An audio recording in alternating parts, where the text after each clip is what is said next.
سعودی عربیہ عرب شریف میں 1922 تک ترکی کی حکومت تھی، جسے خلافت عثمانیہ کے نام سے جانا جاتا ہے۔ 1922 سے پہلے سعودی عرب کا نام سعودی عرب نہیں بلکہ حجاز مقدس تھا۔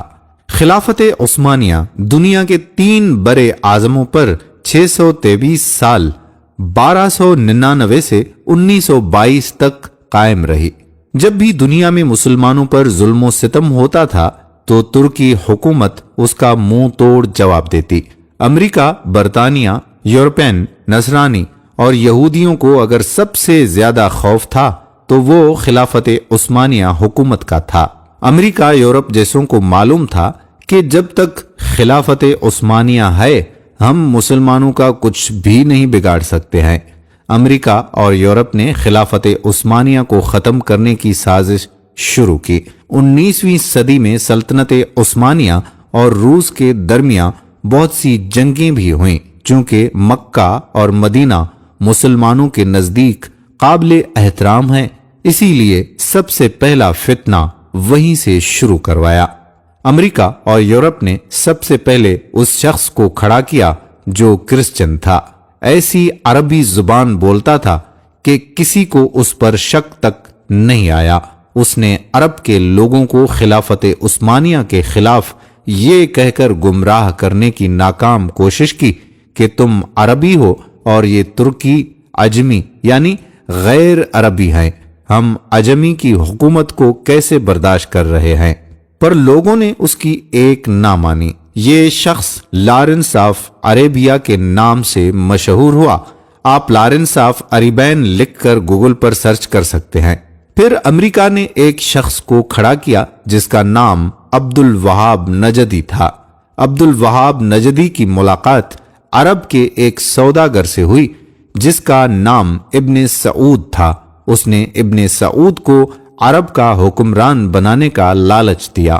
پھر ابن سعود نے مکہ، مدینہ اور طائف میں ترکی کے خلاف جنگ شروع کر دی۔ مکہ، مدینہ شریف اور طائف کے لاکھوں مسلمان ابن سعود کی ڈاکو فوج کے ہاتھوں شہید ہوئے۔ جب ترکی نے دیکھا کہ ابن سعود ہمیں عرب سے نکالنے اور خود عرب پر حکومت کرنے کے لیے مکہ، مدینہ شریف اور طائف کے بے قصور مسلمانوں کو شہید کر رہا ہے، تب ترکی نے عالمی طور پر یہ اعلان کر دیا کہ ہم اس پاک سرزمین پر قتل و غارت پسند نہیں کرتے۔ اس وجہ سے خلافت عثمانیہ کو ختم کر دیا گیا، جس کی وجہ سے 40 نئے ممالک وجود میں آئے۔ پھر عرب اور مسلمانوں کا زوال شروع ہوا۔ حجاز مقدس کا نام 1400 سال کی تاریخ میں پہلی بار بدلا گیا۔ ابن سعود نے حجاز مقدس کا نام اپنے نام پر سعودیہ رکھ دیا، اور اس فتنے کا ذکر احادیث میں بھی ملتا ہے، اور اسی وجہ سے سرکار دو عالم صلی اللہ علیہ وآلہ وسلم نے سعودی عرب کے شہر نجد کے بارے میں دعا نہیں فرمائی تھی۔ اسی نجد میں ابن عبد الوہاب نجدی پیدا ہوا، جس سے انگریزوں نے ایک نئے مذہب کی بنیاد ڈلوائی، اور یہی شہر مسیلمہ کذاب کا جائے پیدائش بھی ہے۔ لیکن دنیا بھر کے مسلمانوں کی آنکھوں میں دھول جھونکنے کے لیے انگریزوں نے اس نجد شہر کا نام بھی تبدیل کر کے ریاض رکھ دیا، جو آج کل سعودیہ کا دارالحکومت ہے۔ جنت البقیع اور جنت المعلی میں صحابہ رضوان اللہ اجمعین اور اہل بیت علیہم السلام کے مزارات پر بلڈوزر چلایا گیا اور تمام قبروں کی بے حرمتی کر کے ان کو ملیا میٹ کر دیا۔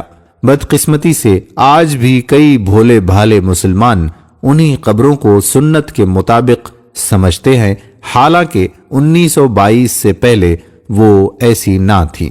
حرم شریف کے جن دروازوں کے نام صحابہ اور اہل بیت کے نام پر تھے ان کا نام السعود کے نام پر رکھا گیا۔ آپ یہ ساری معلومات انٹرنیٹ کے علاوہ تمام تاریخ کی کتابوں میں بھی پڑھ سکتے ہیں۔ انگریزوں نے اپنی اسی سازش کی کامیابی پر 1962 میں ہالی ووڈ نے لارنس آف عربیہ کے نام سے فلم بھی بنائی، جو بہت زیادہ بار دیکھی جا چکی ہے۔ یہود و نصار کو عرب میں آنے کی اجازت مل گئی۔ جس دن ابن سعود عرب کا بادشاہ بنا اس دن ایک جشن ہوا۔ اس جشن میں امریکہ، برطانیہ اور دوسرے ملکوں کے پرائم منسٹر ابن سعود کو مبارکباد دینے پہنچ گئے۔ جس عرب کے نام سے یہود و نصاری کانپتے تھے وہ سعودیہ امریکہ کے اشارے پر ناچنے لگا اور آج بھی رندوں کے ساتھ ناچ رہا ہے۔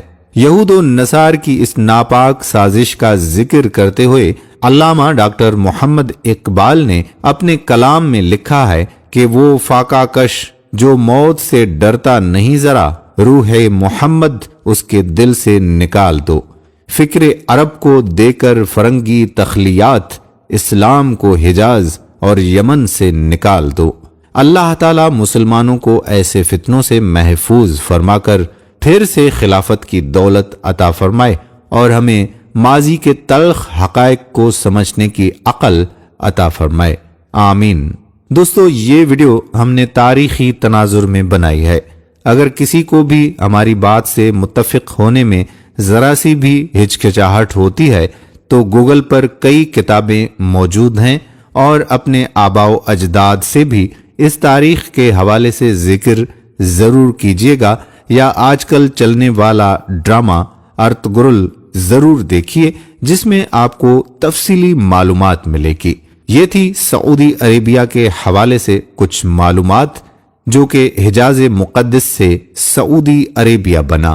آنے والی ویڈیو میں مزید معلومات کے ساتھ پھر آپ کی خدمت میں حاضر ہوں گے۔ تب تک کے لیے اجازت دیجیے، اللہ حافظ۔